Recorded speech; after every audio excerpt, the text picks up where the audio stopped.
When an administrator does not address bullying, here's how I would handle it. I'm Alyssa. I've been teaching since the early 90s, and I was bullied really badly in 7th and 8th grade. We actually went to the police and filed a report. And it wasn't until she threatened to beat my face bloody in front of administrators in middle school that they took action and she was removed from the school.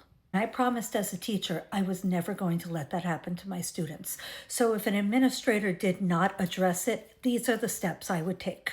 I'm in the US, so I'm going to be talking about the laws that I follow, but if you were in another country, you could take the same steps I did in researching this. In the US, most anti-bullying rules are by state, but the moment bullying is about race, sex, a disability, national origin, or any protected characteristic, that becomes a federal civil rights issue.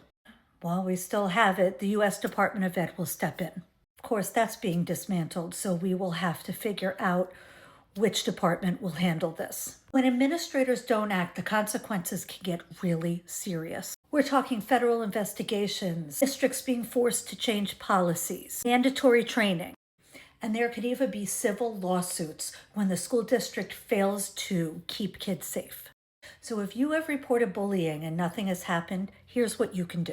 First, you need to document every instance, the date, the time, who was involved, what was said, if hands were put on each other, and if the administrator acted or did not.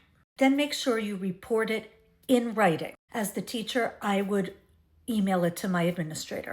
And then you need to find out what your district's complaint chain is. It's often the principal, then the superintendent, and then the Board of Ed. If this is discriminatory bullying, parents can file a complaint with the U.S. Office of Civil Rights. But if you're not in the U.S., you need to check your country because every country's laws about bullying are different. If you would like a script for an email, where are you from and how does your area handle bullying? Because this is really serious. We have to make sure that our students are protected.